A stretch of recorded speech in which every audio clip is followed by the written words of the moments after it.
What is up, you guys? Are we live here?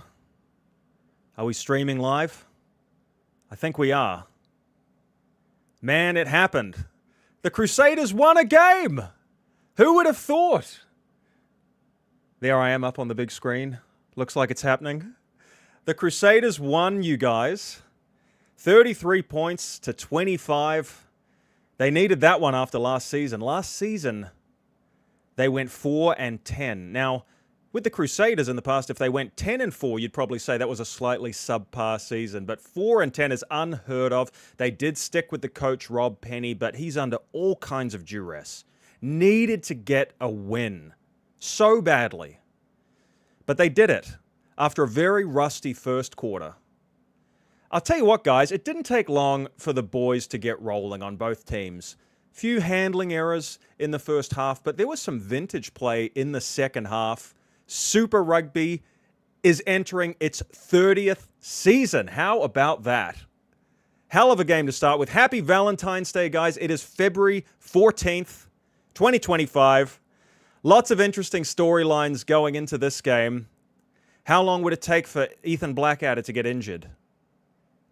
How long would it take for Scott Barrett to get a yellow card?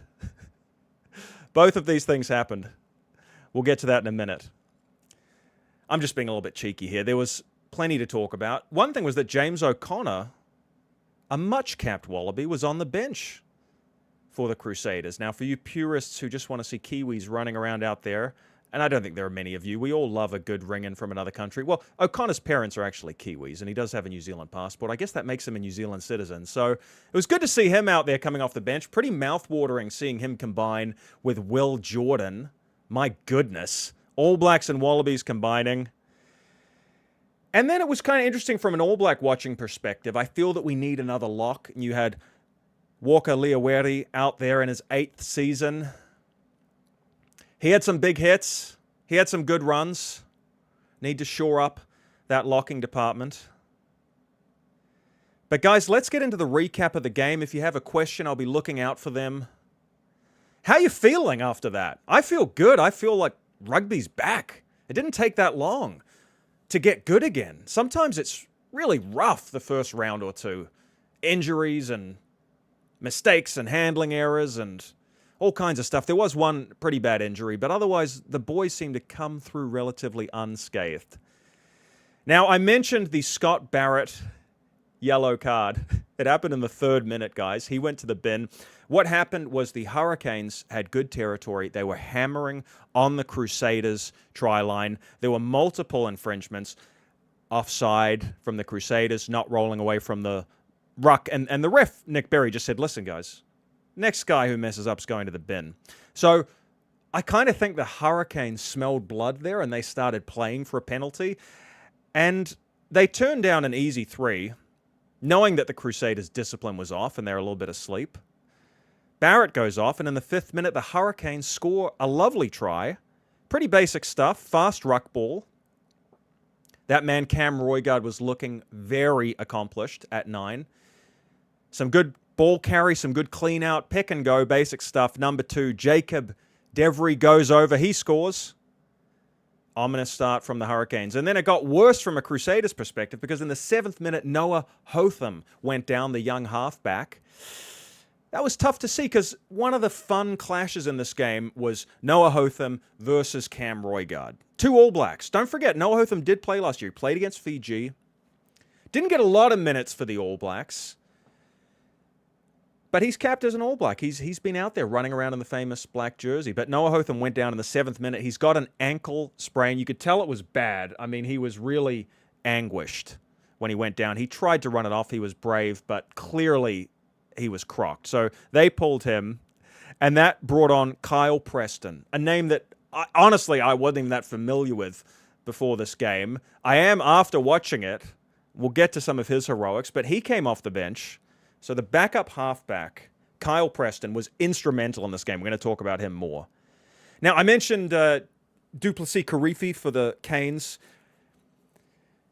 You know, with Wallace Satiti down, injured, we're keeping a close eye on the loose forward stocks for the All Blacks. And Kirifi's name has to be in there. He is a muscular presence. He's a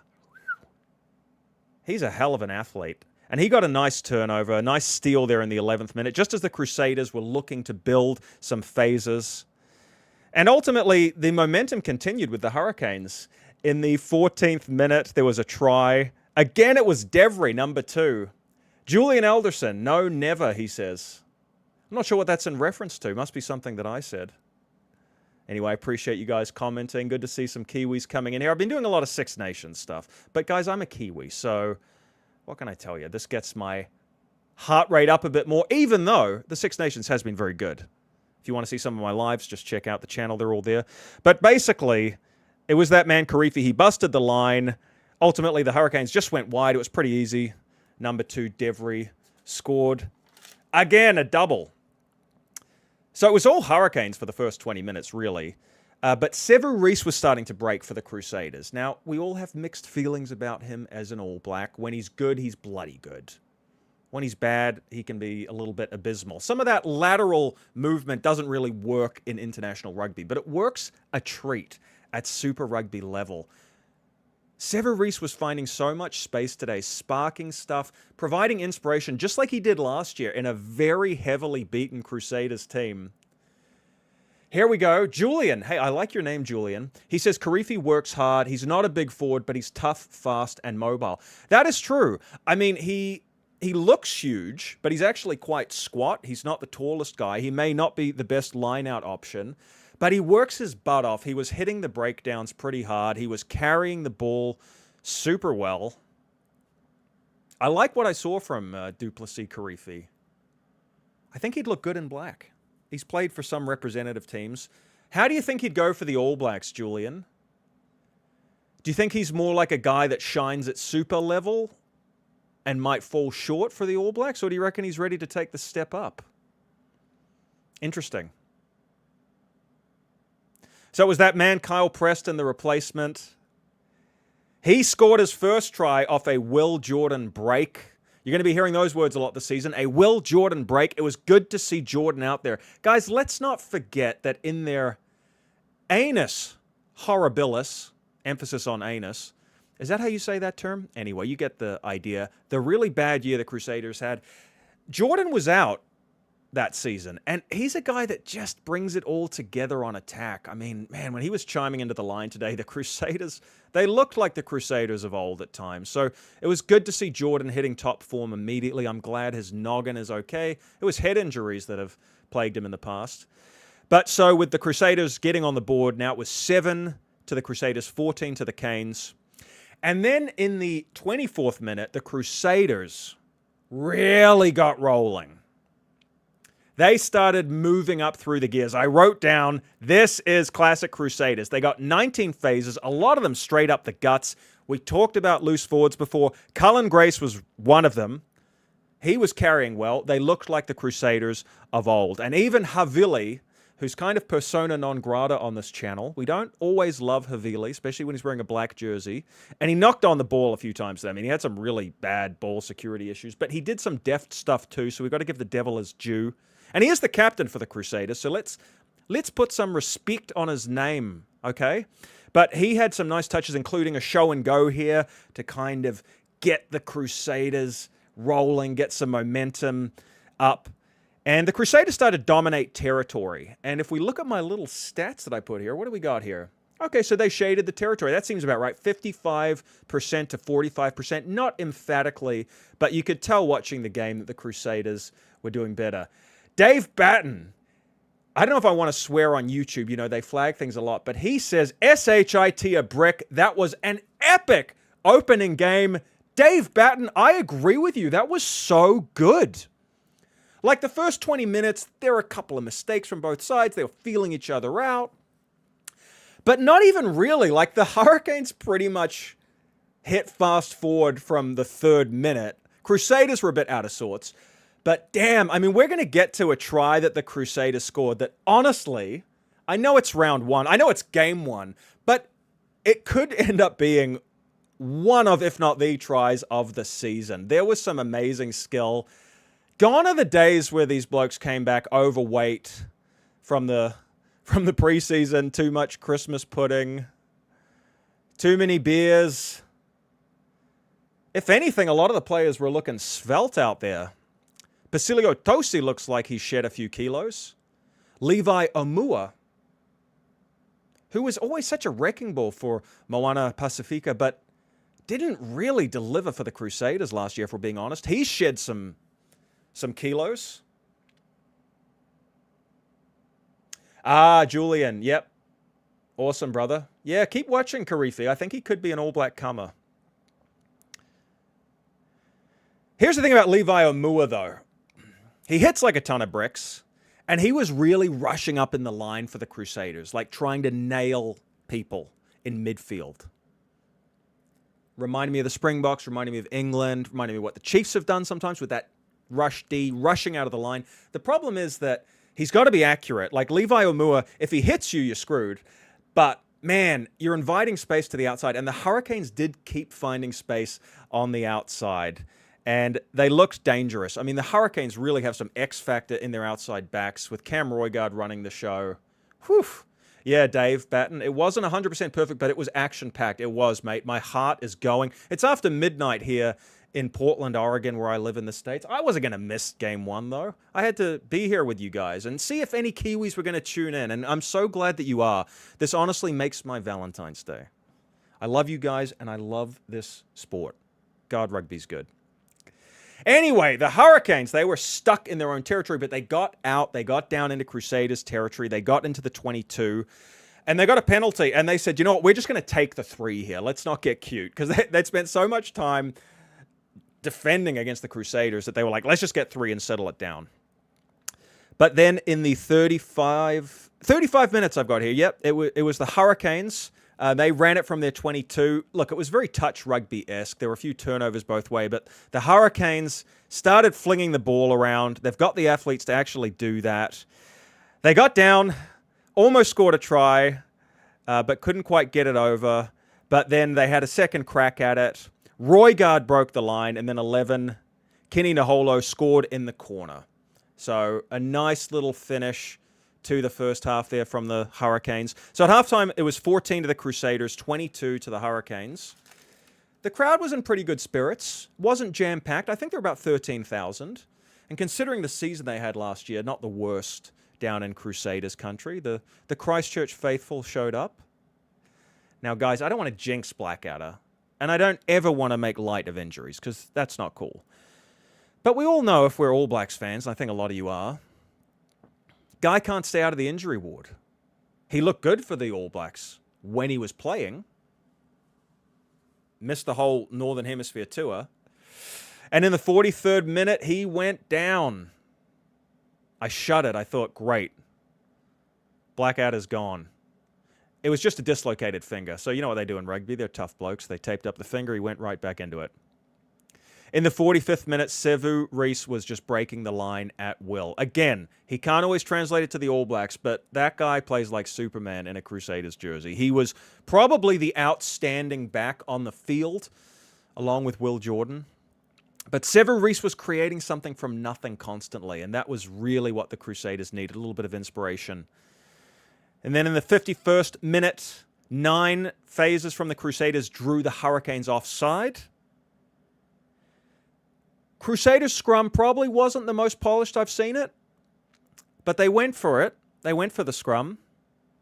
And Taha Kemara, the number 10, the young number 10, who's come back from a ruptured bowel, by the way. Talk about a gory injury, but the young bloke looked a lot better out there than he did last season. He arced off the back of the scrum. He has really lightning acceleration, and he ran, he ran so quick that he got isolated and he got turned over. So a bit of a botch try there.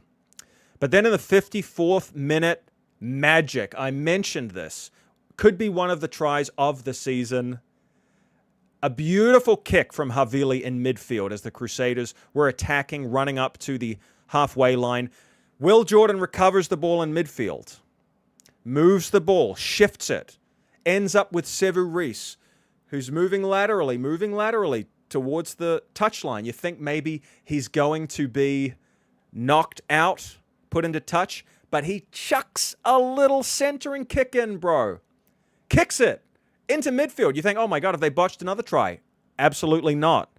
Because Preston, the replacement halfback, is chasing the ball down in midfield. He collects it and scores. Now it's 21 to the Crusaders, 22 to the Canes. They're still up, but a moment of vintage Crusaders magic. Here we go. Radman, let's go. He says, hey, Jay, nice to see you trying to go global, bro, and best of luck with that. That game was hectic, and while Six Nations has been great, like you, I have missed our comp. Absolutely, dude. Absolutely. I mean, the Six Nations is great rugby. I don't want to be a parochial one-eyed Kiwi. It's hard not to be, but, you know, honestly, like, I try to watch other teams. And I enjoy the Six Nations, but Kiwi rugby, you know, just between us, it gets my heart pounding. The good thing about Six Nations, honestly, is I can be very clinical and I can be very analytical, maybe more than I am with the All Blacks, if I'm being honest, because the emotions don't get too high. They got a bit high in the second half of this game because it was just good rugby, and it was good to see the All Black contingent running around and that they were all looking good, you know? It's not often that the All Blacks are looking good in round one. Have you noticed that? Like, sometimes the more seasoned you are as an All Black, the more caps you have, the worse you play in the first few rounds. I see that all the time. But they time their run. Look, these guys, they're playing footy in February. If they make the All Blacks, their final game's going to be in November. That's brutal, guys. That's 10 months of the year playing footy. So I understand they have to time their run and peak for the All Blacks, but they hit top form today, most of the incumbent All Blacks you saw out there. Now, there was a dangerous tackle, penalty against the Crusaders. Hurricanes stepped up, kicked a monster penalty. Now it was 21 Crusaders, 25 to the Hurricanes. Hurricanes kicked a nice penalty there. Had a strong win behind them, actually. Then in the 57th minute, it happened. Something I was looking forward to. Just for the lols. I like that. Don't cry like you did when Cody won. You're a Kiwi, harden up. Yeah, that's fair. That's fair. I do cry if the All Blacks win the World Cup. I will tell you that. I did cry when they won the quarterfinal. But I'm a big Cody Rhodes fan, bro. And I'm actually going to WrestleMania 41. It cost me way too much money, but I did it. I'll be there in Las Vegas. I know you guys are here for the rugby, not wrestling, but I'm a diehard WWE fan. People tell me it's not real, but I just don't believe that. I think it is definitely real. Anyway, guys, in the 57th minute, don't worry, no tears. No tears tonight, High Life. Thank you for your comment. I think you must be a wrestling fan too. Let me know. But James O'Connor came on. He's a bloody good player. I mean, he's 34 now. He looks very youthful. I mean, he's been playing since he was 18. He looks great. He looked mobile out there. He looked fit. He looked ready to make an impact. And he combined beautifully with Will Jordan, had a lovely tip pass. Man, Jordan hit the deck. He just popped the ball up, which he was doing all day.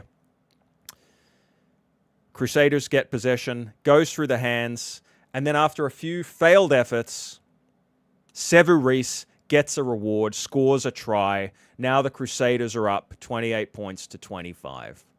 The hometown fans are ecstatic. Thank God the Crusaders might actually win a game. In the 73rd minute, the momentum continued with the boys from Christchurch. The Crusaders drew a penalty. You know, it's this new law, guys. You have to protect the halfback. How do I explain this? Basically, my understanding is if you're on the Hurricanes and you've kind of joined the ruck, you can't come out of that and play the halfback within a meter of the ruck. That's my understanding. So I believe that a Hurricane player took on the Crusaders halfback. He pulled out of a ruck. Just another confusing rule to add to the hundreds that already exist in rugby union that probably stop the sport from taking over the world. But there you go. The bottom line is protect the halfback. The halfback are a protected species. All right, so the Crusaders then go for a line out, even though that wasn't really their best ploy today. But they figure, hell, we got momentum, we got the crowd behind us, let's do it. So they kick for the corner. Dave Batten says Sevu Reece won the game for the Crusaders in the end. That is true. That is true. You know, I've given him some grief when he plays for the All Blacks, but he delivers for the Crusaders every time. So anyway, back to the game here, guys. 73rd minute. Crusaders win a line out. They set up a maul. The maul goes down, but they're hammering on the Hurricanes try line. Hammering. They get an advantage. And guess who goes over for a hat trick? Kyle Preston, the replacement halfback, the guy who came on for Noah Hotham, who was injured in the 7th minute, ankle strain. This kid came on and had a blinder, scored 3 tries. That's pretty awesome. So as I mentioned, Pasilio Tosi was out there. He was looking pretty fit. All the boys were looking fit. No one had too much pavlova over the holidays, clearly. Got down to the 79th minute. Crusaders scrummed after winning a penalty, and they managed to just kill the ball, hold on to it, kill the rucks, kill the ball, put the ball out, kill the game, 33-25. That's all she wrote. A happy Valentine's Day in Christchurch. They'll be celebrating long and hard tonight. It's been a long time between drinks. Not many good wins to celebrate for the Crusaders. So, I put up this thumbnail before the game. Are the Crusaders dead? And I wasn't just trying to be clickbaity. I mean, they looked dead and buried last year. People were giving them their last rites. People thought Rob Penny was going to get the sack. Instead, they've persevered with the coach. They've got Will Jordan back for the season. Hopefully he stays fit. Brought in some first 5/8 replenishments in the form of that man, James O'Connor, who looked great out there combining with Will Jordan. This was like some fantasy rugby team. Aussies and Kiwis combining. But I feel like he might have a really big role to play for this team, James O'Connor. I think you want to keep starting Taha Kimura. He looked good. He looked good out there at 10. But it's nice to have that insurance policy on the bench with O'Connor, who's a seasoned international player, knows how to shut a game down. He did that here. But the Crusaders shut it down because attack is the best defense. They kept attacking. They didn't stop. They didn't get too conservative. They kept the ball in hand. And if you look at the possession, they shaded that as well as the territory. 53-47. Close to even, but just a little bit more ball for the Crusaders. Radman Let's Go says, yeah, it's a slow burn if you're an All Blacks player to work into the season. Unless you're Blackadder, who never gets that memo, it seems. It's true. Blackadder goes hard. He goes so hard. He's like Sevu Reece. He really is a guy who delivers for the Crusaders. He just can't quite get that longevity in his season and stay out of the injury ward. I think he's a fine player. And look, we've got a hole now at 6. I mean, Wallace Satiti is injured. He might be back in June. He could maybe be in the playoffs if the Chiefs make it, which they almost certainly will. Remember, it's only 6 teams in the playoffs this year. It's not 8. It's a different comp. The Melbourne Rebels are gone. I think that's good. I think the Aussie teams are going to be better. There's 4 of them now. Not such a diluted talent pool. Dave Batten says the Crusaders aren't dead. They just had a nap in 2024. Laugh out loud. That was a big nap. I'd say they had a coma. I think they went into a coma in 2024. But the question I posed in the thumbnail, are the Crusaders dead? They're not. Their demise has been greatly overrated. It wasn't vintage overall, but enough classy touches in the second half to really revive faith from the Crusaders faithful. I'm just looking at this thumbnail here. I mean, when you've got Will Jordan at the back, you're a lucky team. So if the young 10, Kemera can keep playing well, if James O'Connor can deliver off the bench, maybe even playing 30 minutes, 35 minutes, why not? Put him out there for longer. They're not going to put Havili back at 10. That's for the best. He looked all right at 12. He's captaining the team. Look, he's a very good kicker of the ball. He does some brilliant stuff off the foot. He just needs to work on his ball security. That's a work on for the Crusaders today. They did lose a bit of pill around the rucks, particularly in the first half. Ball security wasn't there. They were hot on attack. They'd build the phases, then they'd cough it up. And when you have a guy like Kirifi running around for the Canes, you're sort of inviting trouble if you're not really tight at the breakdown. And it's not going to get easier against the Chiefs, the Blues. They got their work cut out for them, but I think the Crusaders will be in the playoff mix. I know it's round 1, but I'm not expecting a shocker like last year. As for the Hurricanes, when they lit it up today, they looked amazing. easily moving from their own 22 down to the opposition try line. They'll make the playoffs probably. It's just what happened last time. Chiefs caught them in a semi. Isn't that what happened last year? Hurricanes were pretty much sweeping everyone in the regular season. I want to say that they won the regular season. They were the minor premiers, you know. Awesome, bro. High life. Chiefs fan. Yep. Well, I'm just singing the praise of your Chiefs. I have predicted they will win it, actually, because I'll tell you why. You guys have been the bridesmaid. You've had 2 shocking finals losses, grand final losses. That sucks. I feel for you. And there's just something about the bitter taste of defeat that sometimes brings out the best in a team. You look at the Super Bowl. Philadelphia Eagles beat the Kansas City Chiefs. What happened a few years ago? Kansas City Chiefs beat the Philadelphia Eagles. They had years to stew on it. Sometimes defeat can be a really, really good thing in the long run. So I think that those really tough defeats that your Chiefs endured might put them in good stead this year. Wrestling fan for 35 years, awesome. So since 87. Mania 41, you must have no kids to afford that. You are right. You are absolutely right. I don't have kids. Otherwise, I would not be going to Vegas for WrestleMania.